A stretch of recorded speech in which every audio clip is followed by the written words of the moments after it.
feel for the exact incident, what happened that day. This is Sergeant Logan writing to Robert Lindsay. Dear Bob, here we are again, but this time two of our best men, as you well know, are not here.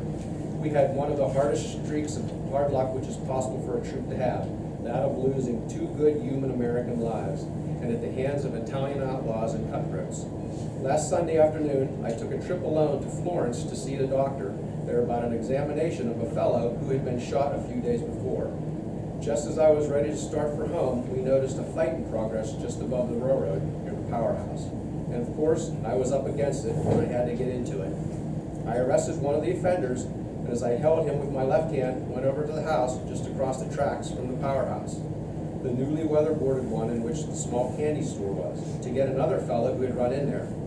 Still holding to the one man, I turned the doorknob with my right hand and stepped into the room. Just as I got inside, the fellow that I was after rushed from the side of the wall and put a stiletto inside my coat between my arm and side. The hilt of it scraped my side just below the heart line, and he let go of it. It fell to the floor, and having my right hand free, I pulled my six-shooter, and we were both out of the house. Someone in the crowd handed him a Winchester, loaded to the muzzle, and we began hostilities in earnest. I was in the open, and he took the corner of the house for his. The firing was fast while it lasted, but after he had emptied his gun, he retired to the house, and I deputized 4 fellows to guard the house until I had sent in a call for 5 men. Well, in the course of an hour, Chambers, Koch, Henry, Mullen, and McElwain came upon the car, and as we got off the car, we arrested 2 with guns on them and proceeded to the house. I left the prisoners with Koch and McElwain, and the other 3 and myself started for the house. As we got about 35 feet from the place, a volley was sent down into the crowd, and Mullen and Henry fell. The former got up and started for cover, but poor Jack was there to stay. Chambers and I held a consultation behind a pile of boards near the house, and Dick was determined to go right back and rescue Henry. I told him of the inevitable if we should try it, but it was no use, and you knowing Dick's disposition would know just how much good it would do to try to keep him back.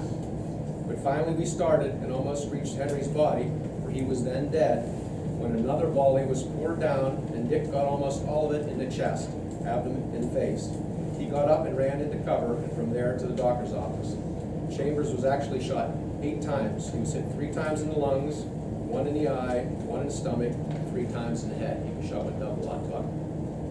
Then I had but 2 men left, and we still had practically accomplished nothing. So I called up the barracks and asked for the whole troop.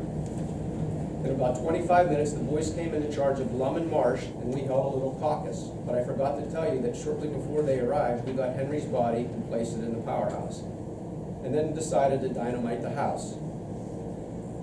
This we proceeded to do, and had everything ready to go when a car came in and Lieutenant Eggle stepped up before us. His views were different from ours, and instead of allowing the dynamite to be used, he ordered a full charge of the house and the stairway inside. Well, Bob, you know the gang is game enough to tackle anything, and Marsh, Zeringer, Grosser, Cummings, Wyckoff, and Randolph started at the house. They got into the first floor all right and started up the stairway, which was just wide enough to allow one to go up at a time, and the gang started up with Zeringer in the lead. Things seemed to be going all right until Frank's head passed above the 2nd floor, and he was shot in the right temple with a load of buckshot. He fell back on the fellows, and the Italians came to the head of the stairways and gave them several parting volleys. So hot was the fire that they were unable to take Zeringer's body with them. It remained there until daylight. From that time on, we riddled the place with lead from carbines, assisted by about 10 or 12 good fellows from this place. The captain arrived at about 5 o'clock and at once assumed command and asked if we could get any dynamite. We produced that which we were going to use before he directed a heavy fire at the house, and he, Lum, and Marsh rushed over to the house, lit a cigarette, and then the fuse, and started back. In a short time, the business went off and did not wreck the house, so some unknown fired the place, but not before the body of the famous Jim Taboni was found still in death by Casey.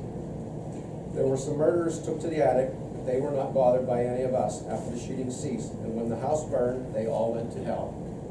We made several arrests that day of civilians, but only one of them is charged with anything worse than carrying a concealed weapon, and he was caught running from the direction of the house by Kohut, who then covered him with a revolver until Babe caught him on the point of the jaw and was stretched out full 5 feet 5 for almost an hour.